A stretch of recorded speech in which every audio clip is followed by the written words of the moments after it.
Hoy hablaremos de innovación, haremos un pequeño inciso en la importancia de la innovación dentro de lo que son los modelos de negocio.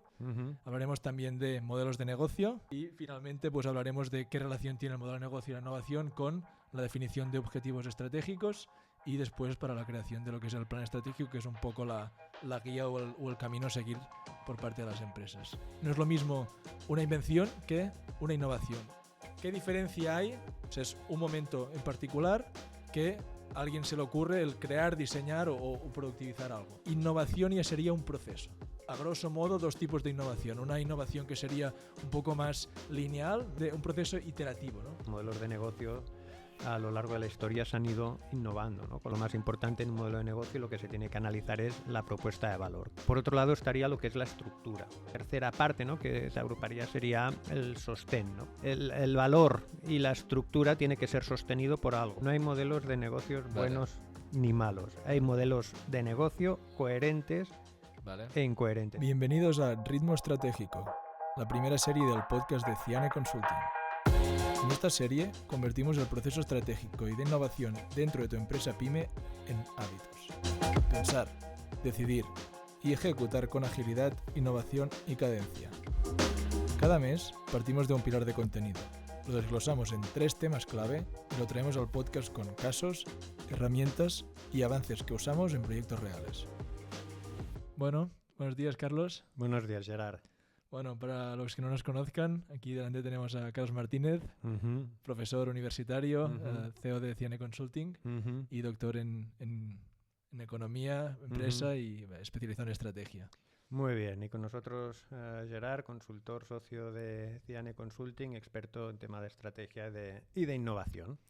Y un poco ahora que hablas de innovación, hoy va a ir el tema un poco de innovación, pero antes de hablar de hoy, para recapitular, en el episodio anterior hablamos de posicionamiento, ¿no?, donde se posicionaban las empresas. Hablamos también de ventaja competitiva, ¿no?, que es lo que hacía a las empresas ir mejor y aprovechar sus fortalezas. Y después, finalmente, hablamos un poquitín de modelos de negocio, que aquí ya dejamos ir que había mucho que hablar. Y hoy un poquito el hilo de hoy. Para empezar, hoy hablaremos de innovación, haremos un pequeño inciso en la importancia de la innovación dentro de lo que son los modelos de negocio. Hablaremos también de modelos de negocio. Aquí, Carlos, nos vas a poder contar muchísimo.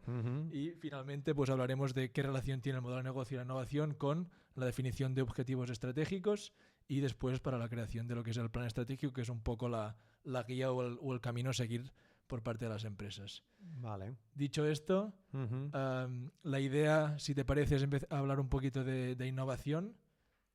Vale. ¿Te parece bien? A mí me parece estupendo que hablemos de modelos de negocio, que sí que es cierto que ya empezamos a hablar en el anterior episodio y obviamente los modelos de negocio, lo que ocurre es que la innovación influye muchísimo en los modelos de negocio, con lo cual, si quieres, podemos empezar y tú como experto en temas de innovación, pues si quieres, dámonos una pincelada sobre estos conceptos para contextualizar. Sí, a mí, si me permitís, aquí lo interesante sería hablar de la innovación como un concepto transversal, como un concepto general, pero antes de entrar en innovación hay que hacer un pequeño apunte, una pequeña diferenciación entre lo que es una invención y una innovación, ¿no? Dentro del mundo, al final de la conceptualización de las cosas, que es muy importante, ¿no? No es lo mismo una invención que una innovación. Cuando hablamos de invención, al final nos vendría a la cabeza el típico Leonardo da Vinci de la época, ¿no? De creador que pensaba, creaba, diseñaba o hacía, ¿no?, algún producto o algún invento para que al final saliese a mercado. En ese caso, en esa época, no sé si el mercado como tal se definía así, ¿no?, pero para dar solución a algo, ¿no? La innovación se caracteriza por ser en un momento dado, ¿vale? Mientras que, por otro lado, la innovación es un proceso. Entrando en invenciones, ideas de invenciones... Pues, la invención es en un momento dado, ¿quieres decir? Por ejemplo, una invención que todo el mundo tendréis en la cabeza, cuando a alguien se le ocurrió meter un palo en una bola de caramelo y de allí salió... Dígase chupa chup. Chupa chup. Eso fue un momento dado, ¿no? O por ejemplo, otro momento dado fue el momento de las maletas, ¿no? La gente iba de viaje de punta a punta del mundo, bueno, en su época no sé si de punta a punta del mundo, pero de un sitio a otro, y iban con la maleta a peso, a mano, y a alguien se le ocurrió meter dos ruedecitas para no tener que empujarla, ¿no? Esto en su momento fue una invención. Vale. O sea, es un momento en particular que a alguien se le ocurre el crear, diseñar o productivizar algo, ¿vale? ¿Qué diferencia hay? Y aquí hablo un poquito, Carlos, aquí me puedes interrumpir en cualquier momento. Innovación ya sería un proceso, ¿vale? Dentro de cuando hablamos de innovación hay, a grosso modo, dos tipos de innovación. Una innovación que sería un poco más lineal, ¿no? Queremos desarrollar un producto. Tenemos claro que primero hay que hacer la fase de diseño, después el prototipo y después la fabricación más a lo bestia y después sacarlo al mercado, ¿no? Esto sería un proceso lineal, que tenemos muy claros los pasos y no hay complicaciones más allá de ir innovando e ir mejorando el producto.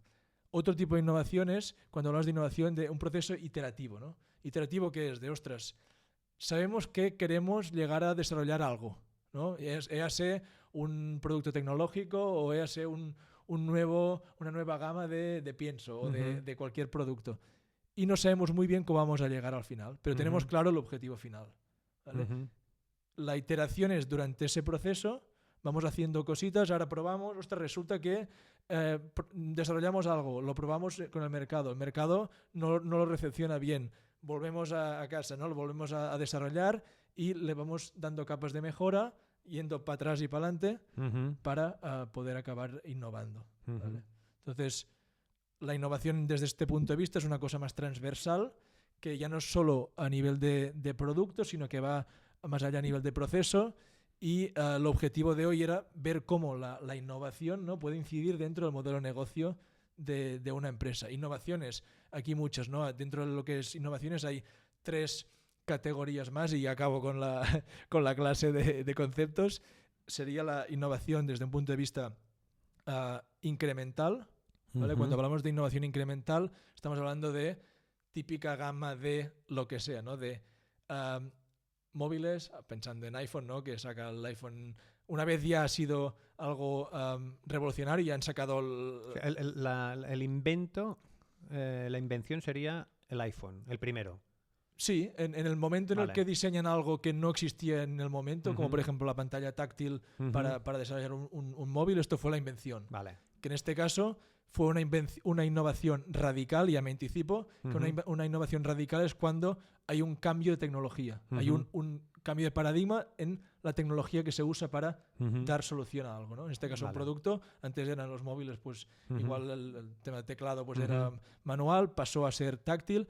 Esto fue una innovación radical porque cambió la tecnología. Como en su época, no sé si te viene a la cabeza el tema de la mecanografía que siempre hablas. Sí, sí. No sé si quieres explicar un poco el caso. Sí, bueno, que pasabas del teclado mecánico, ¿no? Que luego se pasa al teclado electrónico, ¿no? De que no te permitía cometer errores en el teclado mecánico, y en el teclado electrónico podías corregir, creo que la última frase, algo por el estilo, que esto, claro, fue un cambio importante, ¿no? A la hora de redactar un texto. Y luego ya cuando pasamos al Word ya ni te cuento, ¿no? Bueno, por decir marcas, ¿no? Pero pasabas al procesador de textos y entonces ya sí que ya podías redactar y luego cambiabas lo que quisieras. Claro, todo esto al final, este ejemplo en particular fue una innovación radical porque cambió la tecnología que se utilizaba para dar solución a escribir. Y volviendo al ejemplo anterior para cerrar ya un poco el tema, incremental sería ir mejorando, ¿no? Sobre una base ya sólida. O sea, se puede generar una invención radical o no, pero se genera una invención y de ahí se va mejorando poquito a poco el producto, el servicio, lo que sea, ¿no? El proceso, hasta que, ¿no? Seguramente amantes de tecnologías, pues hay productos que no vamos a poner nombres, pero hay marcas que sacan productos cada año y ya no sorprenden. ¿No? Cuando una innovación ya nos sorprende es porque realmente es incremental. ¿Vale? Entonces, cuando es algo que cambia, ¿no? Hablando de innovaciones radicales, cuando en el momento en que se escucha música se pasó a escuchar de vinilo a CD, de CD se pasó, bueno, habrán cosas de por medio, se pasó al tema del iPod, del Walkman, todo este tipo de no me sale la palabra, gadgets, ¿no? De gadgets. Hubo un momento, conocemos, aquí sí se pueden decir nombres, el tema Spotify, que radicalizó, ¿no? Estaba pensando en el concepto, radicalizó el concepto de escuchar música y lo cambió por completo. Fue un cambio radical. ¿Vale? Y por último ya... Y bueno, cerrando... cambió la industria, ¿no? Dicen que cambió la industria de la música, ¿no? De Spotify. Exacto. Y aquí cuando hablas de cambiar una industria o cambiar un sector, es el último concepto que me faltaba o que nos faltaba, que es la disrupción, ¿no? La disrupción muchas veces nace o empieza no siempre a nivel general en toda una industria o en todo un mercado, pero puede empezar por un nicho en particular. Por ejemplo, vamos a poner un ejemplo real. Una empresa que fabrica, esto es un caso real, una empresa industrial que fabrica un tipo de pieza que tiene una forma cóncava, que sirve pues para un tipo de maquinaria en particular. ¿Vale? Esta pieza en el mercado se fabrica con un tipo de material, ¿vale? Que este material es muy conocido, y esta empresa ha sido capaz de fabricar el mismo producto con prácticamente las mismas condiciones de trabajo, pero 10 veces más barato. Esto no es una innovación radical desde el punto de vista de que no está cambiando la tecnología, está haciendo algo parecido y está entregando un producto muy parecido a lo que ya hay en el mercado, pero la disrupción es en costes, ¿vale? Entonces, aquí hay una figura, que paz descanse, que se murió hace 4 o 5 años, Clayton Christensen, si no me equivoco el nombre, académico, pero aparte, pues... persona que ayudó a empresas muy grandes de Estados Unidos a reflexionar sobre modelos de negocio y sobre empresas. Esta figura en particular definió, ¿no?, el concepto de disrupción, que es un poco lo que estamos hablando, ¿no?, de entrar en un segmento o en una parte de un sector, ser capaz de disrumpirlo de manera de que, por ejemplo, a nivel de eficiencia de costes estés desarrollando algo que no tiene por qué ser una nueva tecnología, pero que sí que cambie muchísimo las reglas del juego, y que esto después a la larga puede acabar siendo, y normalmente la disrupción cuando se generaliza acaba siendo una innovación radical, ¿vale? Y un poquito para entender toda esta, entre comillas, clase teórica, es para ver, ¿no?, pensando en nuestros negocios, qué es lo que hacemos nosotros, si hemos inventado o no hemos inventado cosas, si realmente innovamos o no innovamos, en qué medida, si hacemos más innovaciones radicales, más innovaciones incrementales, y si hacemos alguna cosa disruptiva, ¿no?, que esto es más complejo, pero también puede ser, y cómo esto nos define la manera en la que nosotros somos capaces de monetizar, que es un poco el modelo de negocio. Y a partir de aquí, Carlos, hablamos Claro, al final lo que estás hablando de la innovación también se traslada al modelo de negocio, porque los modelos de negocio a lo largo de la historia se han ido innovando, ¿no? Con lo cual aquí dentro de lo que sería la innovación y cómo impacta en el modelo de negocio puede ser la innovación que viene derivada del producto o el servicio, ¿no?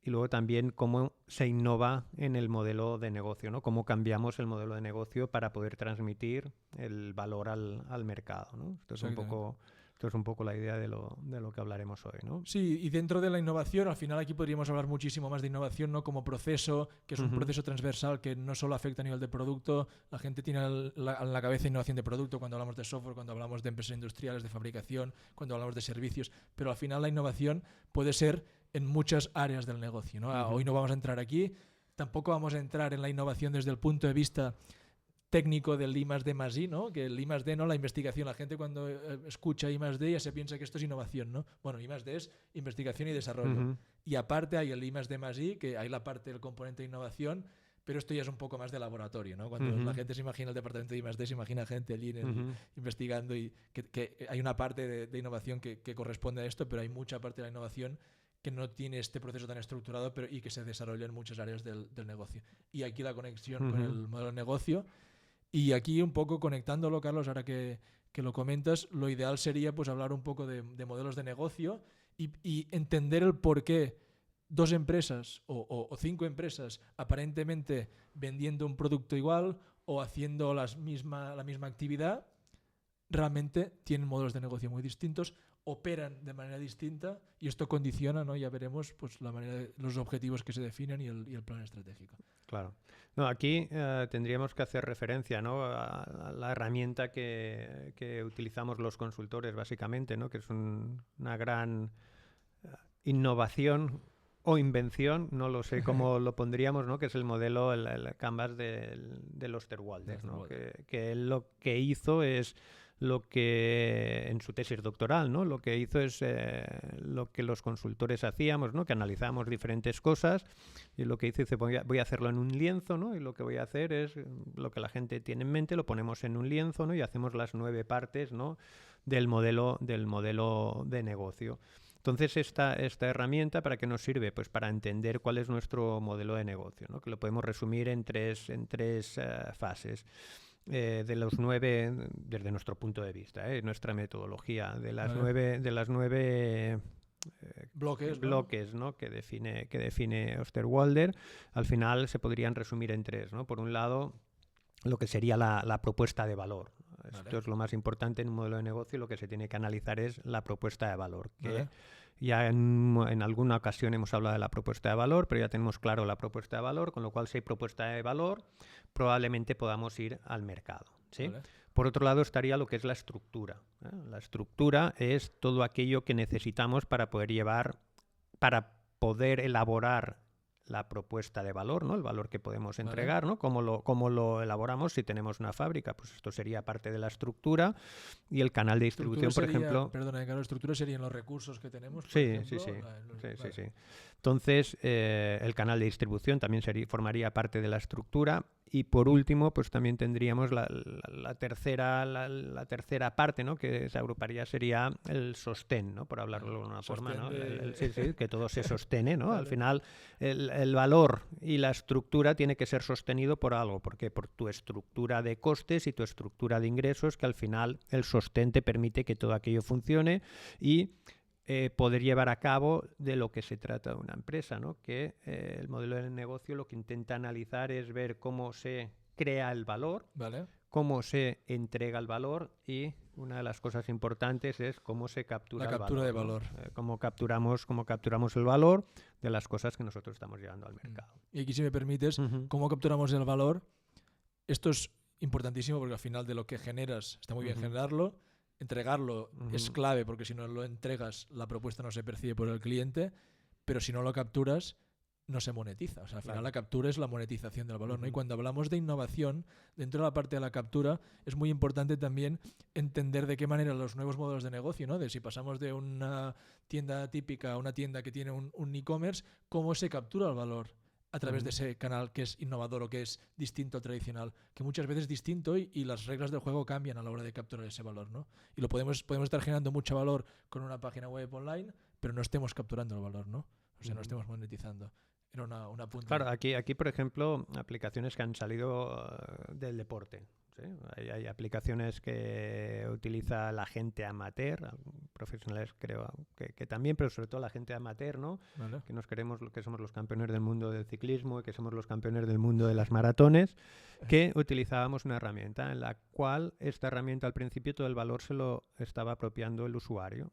Lo que se estaba haciendo, ¿no? Pues era una herramienta que no pagabas nada y te estabas apropiando de este valor. La empresa no monetizaba, pero tenía ciertos datos de tu edad, tu altura, las rutas que hacías, de dónde salías, dónde llegabas. Bueno, incluso con quién salías. Incluso con quién salías, ¿vale? Y cómo te sentías, ¿no? Si me he sentido bien, incluso podías subir fotografías, bueno, toda una serie de cosas, ¿no? Que si subes fotografías también estás dando la marca que llevas tú de camiseta o de maillot o de culot, ¿no? Entonces, claro, decidieron en un momento que, aparte de capturarlo no monetariamente, sino con datos, que luego ves a saber qué se puede hacer con los datos, que generalmente si eres espabilado, con los datos ganas dinero, decidieron en un momento dado, decir, como ya tengo a la gente enganchada, ya tengo a la gente fidelizada y no pueden sobrevivir porque no puedes salir a hacer la ruta en bicicleta, ni puedes salir a correr si no le das al botoncito para que te calcule todo, ¿vale? Pues dijeron, pues ahora vas a pagar. Entonces empezaron a monetizar de forma directa, ¿no? Por decirlo de alguna forma, por el uso de esta plataforma. Pues bueno, esto es una evolución del modelo de negocio, ¿no? De empezar de cómo lo vamos a hacer y muchas veces por el asesoramiento nosotros que hemos hecho a empresas que nacen de este modelo, que no saben cómo monetizar, al final acabas buscando cuál es tu forma de monetización. Entonces aquí es importante ver dentro de los modelos de negocio cómo en función del valor que tú tienes, en función de los recursos, cómo puedes elaborar este modelo de negocio. Y aquí, ahora estás poniendo un ejemplo que estaba pensando, ¿no? en cómo encasillarlo. Al final, dentro de lo que es la consultoría, dentro de lo que es las empresas, a veces, ¿no? se ponen cajetillas, ¿no? Si se pudiese llamar así, cuál es tu modelo de negocio, ¿no? O cómo trabajas, ¿no? Y aquí un poco lo que creo que puede ser interesante para el oyente es, dentro de las posibilidades que hay a nivel de modelos de negocio, que son infinitas, ¿eh? Porque realmente un modelo de negocio como tal tiene tantas casuísticas únicas que permiten generar este valor y entregarlo y capturarlo, ¿no? Que realmente no hay un manual de este es un tipo de modelo de negocio que funcione y si lo replicas te va a funcionar, ¿no? Porque hay muchas más cosas detrás, ¿no? Pero a grosso modo, este ejemplo que ponías, a ver si lo podemos etiquetar, pero te voy a soltar 3 o 4 tipologías. Déjame hacer, antes de que entres a las tipologías, porque la gente se preguntará, ¿es este modelo de negocio es bueno, es malo? No hay modelos de negocios buenos ni malos. Hay modelos de negocio coherentes e incoherentes. Esto es una de las cosas que uno tiene que tener claro, ¿no? Porque yo veo que el vecino tiene un modelo de negocio, lo voy a replicar. A lo mejor para el vecino es coherente, pero a lo mejor yo no puedo replicar ese modelo de negocio porque soy incoherente. ¿Incoherencia en qué? El modelo de negocio, como ya hemos hablado en episodios anteriores, tiene que fundamentarse en tus fortalezas, en tus recursos y en tus capacidades. Entonces, ¿qué ocurre? ¿Tú sabes realmente que el modelo del negocio del vecino, sabes cuáles son sus fortalezas, cuáles son sus recursos, cuáles son sus capacidades, qué es lo que está generando ventaja competitiva y tú puedes replicarlo exactamente porque tienes lo mismo? Entonces, claro, a veces la incoherencia es de que hago lo que hace el vecino porque es un modelo de negocio exitoso, ¿vale? Pero no es que sea ni bueno ni malo. Para el vecino es bueno porque es coherente con sus recursos y capacidades. Y para mí no. Entonces esto es un punto de partida importante cuando estamos hablando de los modelos de negocio. Nosotros hacemos consultoría, ¿vale? Entonces nuestra consultoría, nuestro modelo de negocio tiene que ser coherente con lo que nosotros hacemos. Claro. Entonces hacemos consultoría como las Big Four. Bueno, pues en cierta medida nuestro segmento donde estamos sí, pero no podemos tener el mismo modelo de negocio que ellas. Obviamente por un tema de recursos y capacidades, por un tema de sus fortalezas, de estructura, etcétera. Sí. Esto es importante para poder luego definir, para luego ya entrar en qué tipo de modelo de negocio podemos desarrollar en nuestra empresa. Totalmente, ¿no? Y realmente aquí la has clavado, ¿no? Hablando así a nivel amigos, porque al final tus recursos y capacidades definen cuál tiene que ser tu modelo. Y aquí hay muchos ejemplos de, ostras, voy a hacer lo mismo, esto lo hemos escuchado muchas veces, de voy a montar un restaurante igual que este porque si hago lo mismo que hace él o ella o esa empresa, me va a funcionar. Cuidado. Lo que acaba de comentar Carlos es importantísimo, ¿no? Al final, desde fuera tú crees que tienes los mismos recursos que la empresa que le está yendo bien, ¿no? Pero igual la otra empresa tiene una capacidad, aterrizándolo, tiene una capacidad financiera o un pulmón financiero mucho más grande que el tuyo, puede hacer una inversión sin necesitar bancos, igual tiene un cocinero que tú no tienes o una cocinera que tú no tienes que igual es diferencial, y esto es lo que hace que al final uno triunfe y el otro no. Sí, sí. Y aquí, ahora hablando de restaurantes, igual sí que igual, si te parece, Carlos, puedo introducir la primera tipología, así a grosso modo, ¿no? Sería un modelo de negocio transaccional, ¿no? Sí. ¿Qué es un modelo de negocio transaccional? Mira, un modelo de negocio transaccional, y siendo minimalistas, de que aquí, a ver, siempre nos gusta... nos gustaría tener todas las variables que explican, ¿no? Aquello que dicen, ¿no? La función, ¿no? Pero bueno, vamos a ir a ser minimalistas, ¿no? En un modelo transaccional, para ser simplistas, seríamos alguien que desarrolla una transacción, una mera transacción, ¿vale? Y desde el punto más básico de este sentido, y haciendo referencia al tema de los restaurantes, pues tú imagínate un restaurante o un bar de tapas que está delante de la Sagrada Familia, ¿sí? En la que el 90% de gente que pasa por delante son probablemente turistas. Un 99. Bueno, hay gente que trabaja y que vive allí, ¿no? Pero básicamente el usuario de ese restaurante probablemente sea el turista, y el dueño de esos restaurantes, ¿no? Pues sean gente que sabe que su segmento de mercado es este. Vale. El análisis transaccional es: vienes, te doy de comer, me pagas y te vas. Vale. ¿Qué buscas? Buscas una transacción. Y hay negocios que son de una transacción. En el que, ¿qué es lo que te interesa? Tienes un producto, tienes un servicio, hacemos una transacción y te vas. ¿Sí? Vale. Otros negocios que pueden ser transaccionales, la compra de una vivienda. ¿Cuántas veces te compras una vivienda a lo largo de tu vida? Vale. Pues 2, 3, depende, ¿no? Depende de algunos unas, ¿no? Y otros, pero ¿no? no te estás comprando viviendas. Entonces, claro, ¿y cada cuánto te compras una vivienda? Pues claro. a lo mejor un modelo de negocio es de las empresas que venden casas, ¿no? Pues es transaccional. Oye, mira, a mí que es lo que me interesa. Te pongo en contacto, pam, pam, hacemos la gestión, cobro mi 5% de la comisión, es transaccional y esto sería un negocio de one shot, ¿no? Sí, de un solo disparo. Exacto. Vale. Y aquí esto, para aterrizarlo aún más, esto que estamos hablando es importante, ¿por qué? Porque en función del tipo de modelo, si somos capaces de identificar, al final, o lo podemos identificar nosotros, que es lo más común, o el mercado nos lo puede acabar transmitiendo, ¿no? Cuál es nuestro modelo, pero al final, cuando tenemos claro nuestro modelo, esto es lo que nos va a ayudar después a definir nuestros objetivos. Porque claro, al final, si nosotros identificamos que tenemos el restaurante delante de la Sagrada Familia, vemos el tipo de cliente, vemos el tipo de venta, ¿no? La manera en la que generamos, transmitimos y capturamos este valor, ¿no? Que en este caso es la comida, a través de la comida.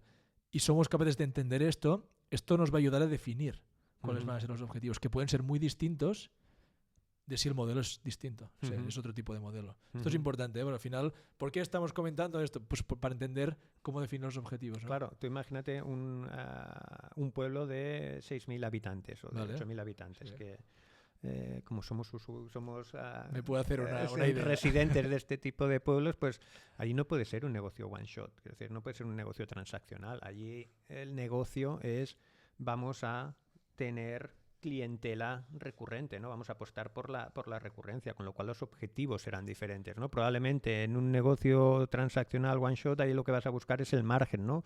Y vas a decir, como viene una vez, lo que tengo que hacer es mi modelo de negocio, ¿qué es lo que implica? Voy a intentar maximizar mi margen, voy a intentar siempre estar con los precios, intentar ver cuánto está dispuesto a pagar el cliente lo máximo, y si no viene, si no vuelve, pues da igual, ¿no? Claro, en un negocio más recurrente, como puede ser el bar o el restaurante de un pueblo, ¿no? Que sería un negocio más de recurrencia, ¿no? Lo que vas a hacer es establecer otros objetivos, ¿no? Quizá en lugar de ir a buscar la maximización de tu beneficio, ir a buscar más el margen, entonces voy a ver cómo puedo hacer para que el cliente que me venga vuelva otra vez, ¿no? Aquello que antiguamente pues se decía en los comercios más locales, más de proximidad. La fidelización, ¿no? La fidelización, ¿no? El vendemos para volver a vender, ¿sí?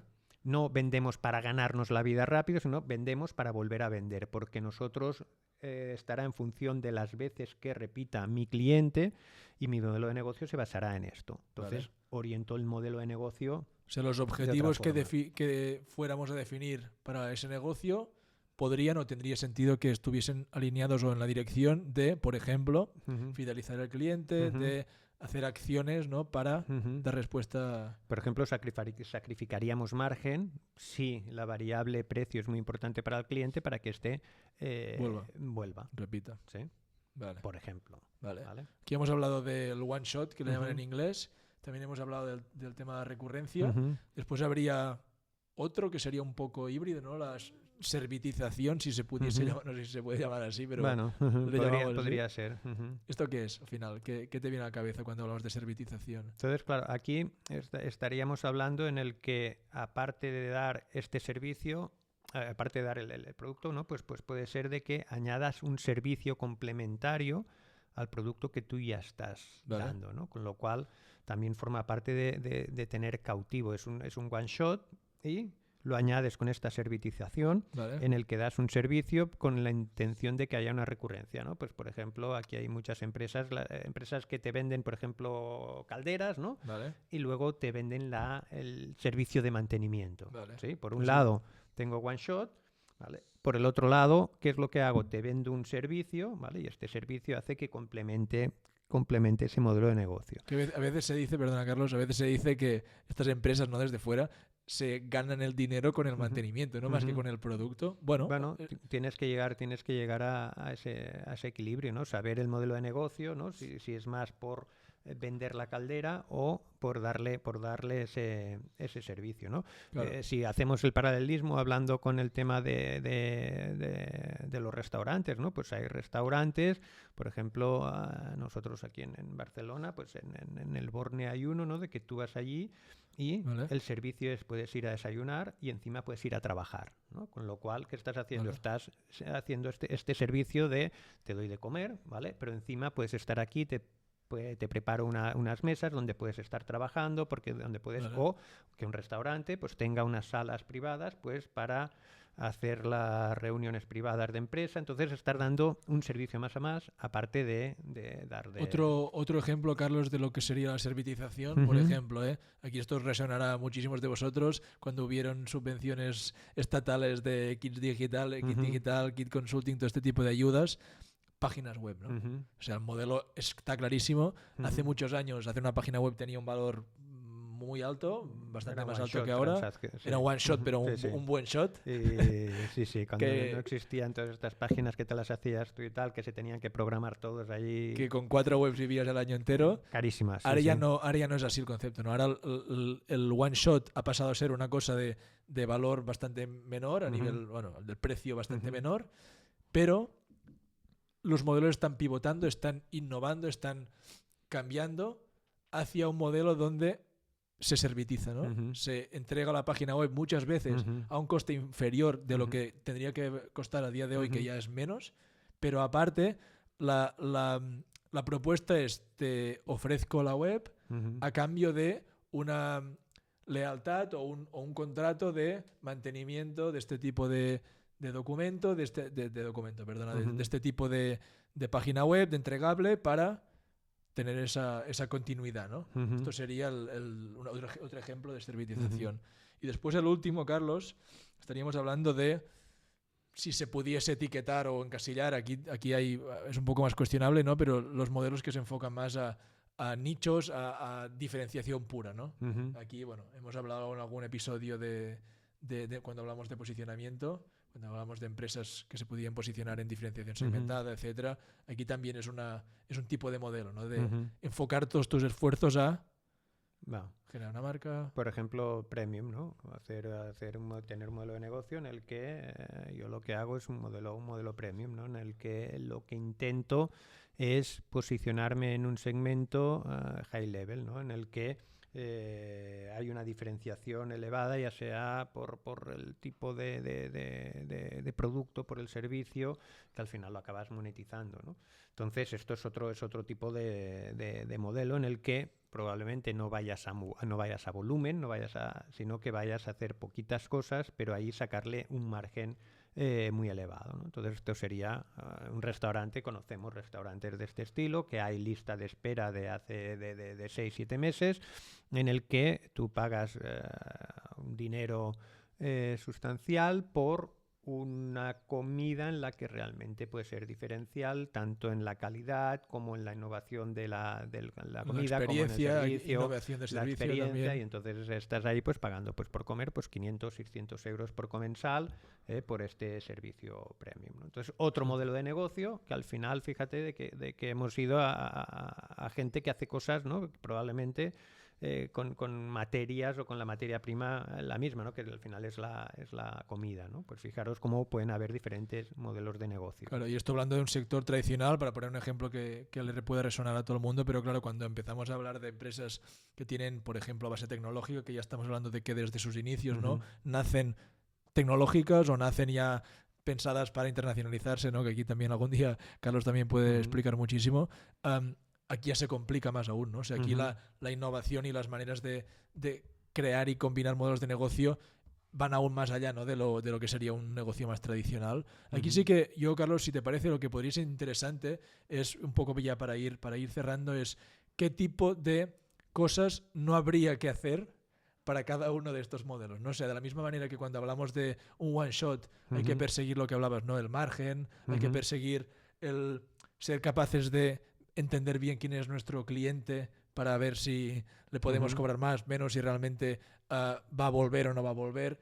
Entender esto, ¿no? Te voy a poner un ejemplo que ahora me viene a la cabeza de una empresa que quiera competir a volumen, por ejemplo, pensando en sector, una empresa que podamos conocer, bueno, que nosotros en nuestro caso hayamos trabajado, sector de perfumería, sector de cosmética, que por ejemplo tengan una estructura grande, pero no suficientemente grande como para competir a volumen. Es decir, hay que fabricar una crema, hay que fabricar un perfume, que hay que hacer miles y miles de litros. Y si queremos competir en ese mercado con el competidor directo fabrica 40.000 litros a la semana y nosotros tenemos capacidad para fabricar 5.000. Ostras, cuidado dentro de nuestro modelo de negocio, porque si nosotros lo que queremos es ir a ofrecer un producto que compite por volumen, pero no tenemos lo que hablabas tú antes, ¿no? La estructura a nivel de modelo de negocio para poder hacer eso, igual durante un periodo de tiempo corto puedes competir, pero a la larga probablemente es algo que no va de la mano, ¿no? Esto se puede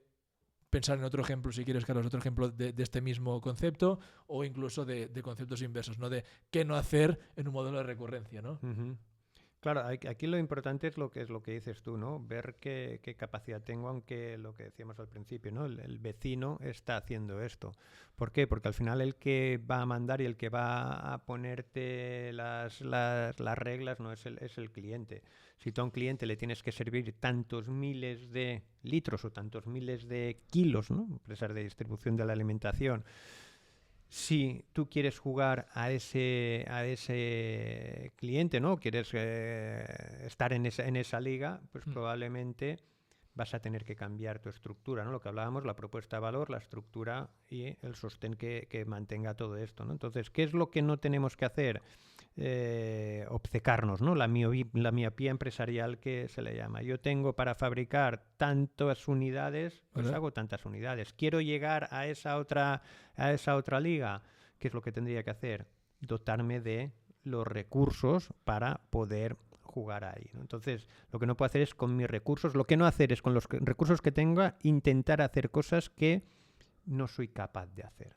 Y esto es importante porque todo el mundo nos gustaría hacer cosas que no hacemos en nuestra empresa, pero uno tiene que ser consciente de los recursos que tiene y coherente, ¿no? Y coherente, ¿vale? Y no hacer cosas en las que es bastante difícil que puedas competir con otra gente que está yendo justamente a ese segmento. El otro día justamente nos decían, ¿no? de una empresa que fabrica elementos para almacenar. Dice, hay una empresa en el mercado que ya no quiere construir este tipo de depósitos de tantos miles de litros pequeños, ¿eh? Se ha centrado ya su modelo de negocio en construir depósitos muy grandes de capacidad y ha dejado una oportunidad para los pequeños para quedarnos con ese depósito más pequeñito. ¿Lo acepto o no lo acepto? Hombre, tengo la capacidad tecnológica de hacer un depósito más pequeño, pero ¿qué es lo que ocurre? Voy a poder abastecer todas las unidades que el mercado me pide porque ese player grande no lo va a abastecer. Hombre, pues me lo tengo que pensar, porque a lo mejor no cambia la tecnología, pero sí el tamaño de mis línea de fabricación, ¿no? Entonces, esto es determinante. ¿Qué no hacer? Es más importante de que pueda hacer, ¿no? Sí, y dentro para añadir aquí, Carlos, y ir cerrando, en este caso en particular de los vídeos que comentabas, por ejemplo, es importante porque al final tu modelo de negocio también puede haber políticas internas dentro de la empresa de si nuestro modelo de negocio es tener una flexibilidad y ser capaces de reaccionar a los cambios del mercado. Una estrategia o un modelo de negocio puede ser, nunca vamos a tener el 100% de nuestra capacidad productiva lleno. ¿Por qué? Porque si tenemos el 100%, vale, ¿podemos llegar a fabricar tantos litros de perfume a la semana? Sí, pero es que igual esto nos incapacita de poder coger cualquier otro cliente, nos genera unas dependencias y esto para nuestro modelo de negocio, tal y como lo tenemos planteado, no encaja, ¿no? Entonces, esto sería un ejemplo de cómo no competir en volumen cuando igual tus recursos no te lo permiten, y aquí podríamos entrar, no sé si para el próximo episodio o qué, poder entrar en otros ejemplos de cómo no competir en modelos o si quieres lo podemos comentar por encima, ver cómo no competir en modelos premium, cómo no competir en modelos de servitización. No, lo hablamos en el próximo capítulo, pero sí que es importante, ¿no? Como colofón, es ver cómo el modelo de negocio va a condicionar mis objetivos, ¿no? Esto es importante tenerlo en claro, porque el modelo de negocio condiciona nuestro plan estratégico, ¿no? De lo que se trata al final es de esto, ¿no? Entonces, en un próximo capítulo yo creo que nos podríamos centrar en ya modelo de negocio condiciona los objetivos, y los objetivos también pues condicionará la forma en la que podamos definir nuestro plan estratégico. Sí, y aterrizar estos objetivos estratégicos e incluso las iniciativas y oportunidades que hay que desarrollar alineadas con lo que hemos comentado. Me parece bien, lo podemos comentar en el próximo pues ya lo dejamos episodio. Para el próximo episodio. Pues muchas gracias, Carlos. Vale, gracias, Gerard. Si te ha gustado el contenido y quieres saber más, visítanos en cianeconsulting.com.